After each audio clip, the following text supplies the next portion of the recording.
rekapitulasi hasil perolehan suara pemilu presiden, wakil presiden untuk Provinsi DKI Jakarta. Dapat diterima ya? Bismillah sah. KPU RI mengesahkan hasil tahapan rekapitulasi penghitungan perolehan suara pemilu 2024 di mana pasangan Prabowo Gibran unggul tipis atas pasangan Anies Muhaimin di Jakarta. Dalam hasil rekapitulasi KPU DKI, pasangan Prabowo Gibran mendapat 2.692.011 suara. Sementara Anies Muhaimin 2.653.762 suara. Untuk pasangan Ganjar Mahfud mendapat 1.115.138 suara. Jika dirinci, Prabowo Gibran dan Anies Muhaimin sama-sama meraup suara di 3 wilayah.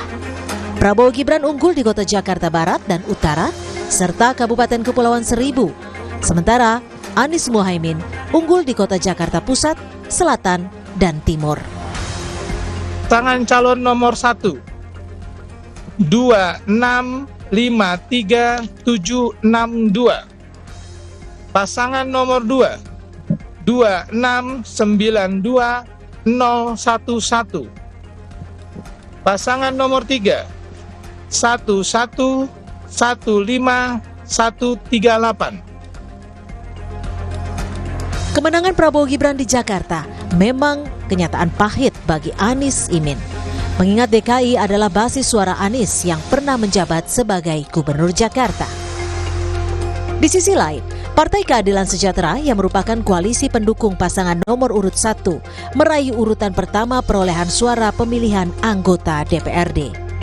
Berdasarkan data KPU DKI Jakarta, PKS memperoleh 1.012.028 suara.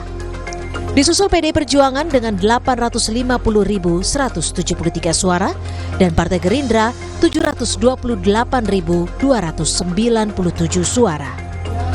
Tim Liputan, Kompas TV. Ya, rekapitulasi suara di DKI menunjukkan pasangan Prabowo Gibran unggul tipis atas Anies Imin. Apa yang menjadi penyebabnya? Kita akan bahas bersama Direktur Indobarometer Muhammad Kodari. Selamat malam, Mas Kodari. Selamat malam.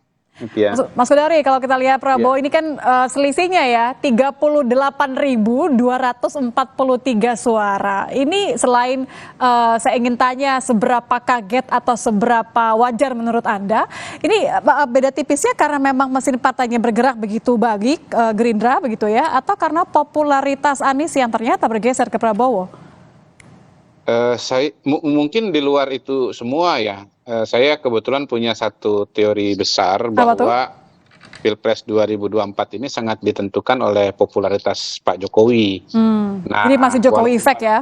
Iya, Jokowi efek. Jadi walaupun Pak Jokowi tidak ikut bertarung langsung, tidak berada di surat suara, tapi sesungguhnya pilihan masyarakat terhadap 3 calon presiden wakil presiden itu sangat dipengaruhi oleh persepsi kedekatan ketiga calon tersebut kepada di mata masyarakat Indonesia. Jadi calon yang paling dekat dengan Pak Jokowi yaitu 02 Prabowo Gibran itu mendapatkan suara yang paling tinggi ya, karena tingkat kepuasan kepada Pak Jokowi secara nasional itu 80%. Yang betul-betul menolak Pak Jokowi atau antitesis Pak Jokowi itu dapat sekitar 24%, dalam hal ini Anies Muhaimin. Kemudian yang posisinya abu-abu gitu ya, itu Ganjar 17%. Nah, ini ada variasi tergantung daerah ya, tergantung daerah, termasuk misalnya di DKI Jakarta. Jadi kalau kita lihat survei-survei, memang tingkat kepuasan masyarakat Jakarta terhadap Pak Jokowi tidak setinggi nasional, walaupun tetap mayoritas juga gitu ya. Saya lupa persis angkanya berapa, tapi tidak sampai 80.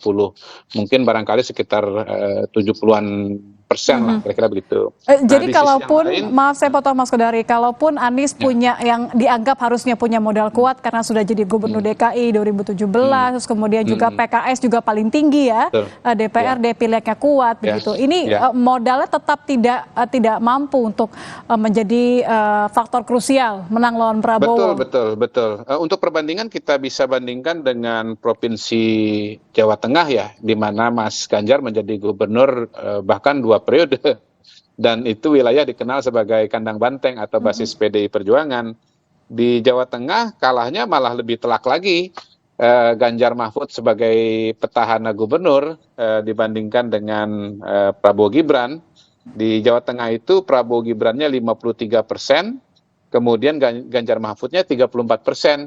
Jauh sekali itu, hampir-hampir 20% selisihnya gitu. Jadi tapi kita bisa jelaskan dengan tingkat kepuasan kepada Pak Jokowi di Jawa Tengah yang justru di atas angka rata-rata nasional. Mungkin di Jawa Tengah itu kepuasan kepada Pak Jokowi 90% barangkali itu.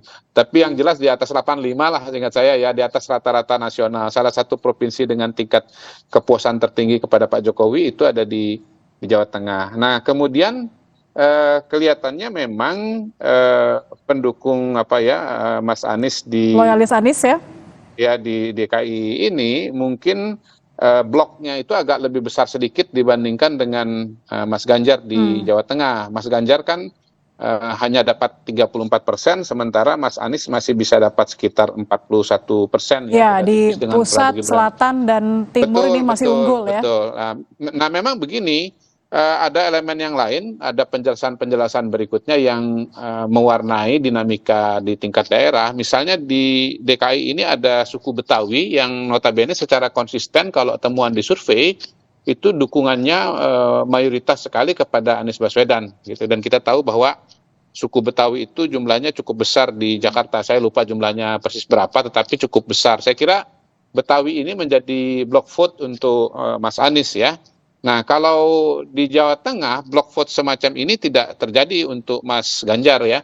Di sana suku Jawa sangat-sangat dominan dan justru suku Jawa itu banyak mendukung Pak Jokowi gitu. Jadi berbeda dengan Betawi yang memang notabene seringkali dalam tanda kutip itu antitesisnya atau kurang mendukung Pak Jokowi. Mirip-mirip dengan kalau temuan di survei itu suku Minang ya, Betawi, Minang itu biasanya tingkat kepuasan kepada Pak Jokowi rendah, dan karena itu calon yang antitesis terhadap Pak Jokowi itu cenderung mendapatkan dukungan ya. Kemudian juga mungkin kelompok-kelompok Islam yang lebih konservatif ya, itu dia akan memilih cenderung Anies, kontra dengan Pak Jokowi dan memilih Mas Anies. Nah, yang menarik seingat saya daerah-daerah yang dimenangkan oleh Mas Anies seperti Jakarta Timur, Jakarta Selatan, itu memang adalah basisnya Mas Anies pada saat Pilkada Jakarta. Ya, termasuk basis PKS ya. Ya, dan PKS 2017 yang lalu gitu. Jadi kita melihat ada paralelisme antara kekuatan Mas Anies di Pilkada 2017 dengan Pilpres 2024 ini. Dan saya kira ini akan sangat menarik kalau nanti betul-betul Mas Anies kembali maju calon gubernur Jakarta. Baik. Terima kasih Mas Kodari.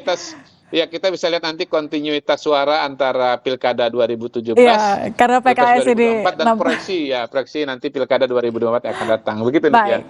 Baik, terima kasih Mas Kodari sudah bergabung bersama kami di Kompas Malam. Selamat malam, Mas. Malam. Informasi lain di Kompas Malam, saudara, usai jeda diantaranya mengenai PT KAI Daob 1 Jakarta yang menyediakan 344 perjalanan tambahan